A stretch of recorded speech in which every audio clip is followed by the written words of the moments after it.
Taekwondo people have been so brainwashed that they don't even recognize that they are a karate group.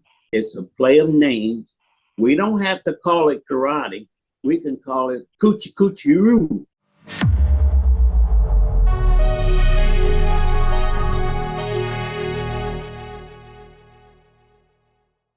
Hey guys, welcome to part 4 of my interview with Grandmaster Vic Moore. Make sure to check out the other parts linked in the description below. In this one, Vic Moore is going to talk about the Korean martial arts and Taekwondo, which it's funny because when I let the audience know that I was going to have Vic Moore on, I said, hey, submit questions, and they commented, and one guy said, don't ask him about Taekwondo, that's a sore subject. I didn't ask him about it. It happened to come up in the conversation, and it is interesting to get his thoughts and see what he thinks about Korean martial arts.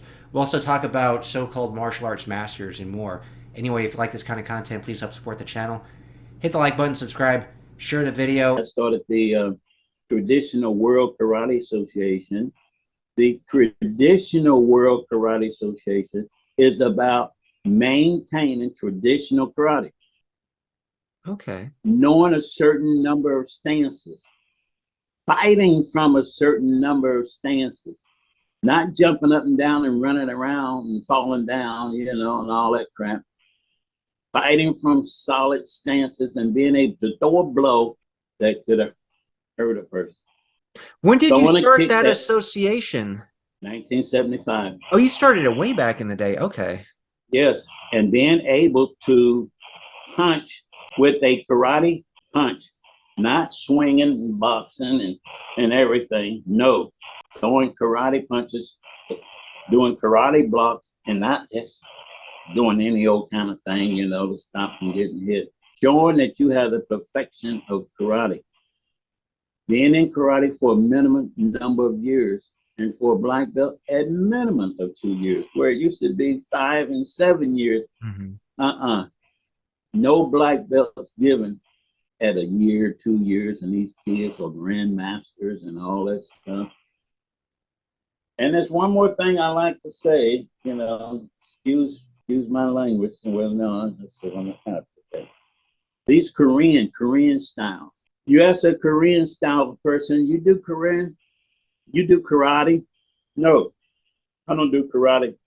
I do Taekwondo. Taekwondo. I do Taekwondo. Vic Moore, you do karate? Yes, yes. I don't do karate. I do Taekwondo. What in the world do you do difference in Taekwondo than we do in karate? You have punches, you got stances, you got blocks, you got what in the world that you do different in Taekwondo? Taekwondo people have been so brainwashed that they don't even recognize that they are a karate group. It's a play of names. We don't have to call it karate. We can call it Kuchi Kuchi Roo. Do you do Kuchi Kuchi Roo? Yeah, I do Kuchi Kuchi Roo. Hey, do you drive a car? No, I don't drive a car. I drive a Toyota. Do you do karate? No, I don't do karate. I do Taekwondo. Do you drive an automobile? No, I drive a Honda. I don't drive an automobile. These Taekwondo people, look at their Taekwondo. Now, why do they change the name? Well, a little history will tell us back in the early 1900s, the Japanese and the Okinawans got Korea confiscated under their ruling. The wives was taken away, some of the kids was taken away, the wives being raped, guys been beaten, Us black folks, we went through a tough time ourselves. The Koreans was going through a tough time. The Jews, the Holocaust and all that stuff, different races had different times. So I can kind of sympathize with the Koreans to that respect, that outlook. But when they got their freedom and out from under the Japanese and all, they didn't want to have nothing to do with the Japanese. They didn't want to use no language that the Japanese had. They didn't want their uniforms, their clothes, and nothing that looked like anything from Japan. That's why the Koreans start putting this border on their gis. That's why they took the highest belt, the red belt of the martial arts, and degraded down to a brown belt. Excuse me. How dare they take the highest martial art belt in all martial arts, jiu-jitsu, judo, karate, take the ultimate belt that we had to train for and degrade this belt down to a brown belt because they didn't want to have nothing to do with the Japanese. So we're going to get back at you, you know, boom. They take a blue belt. When the belt color going from yellow, blue, green, purple, brown, 3 classes of brown, black belt, they take down, reach down and grab a blue belt and put it around a person for a black belt. How dare you?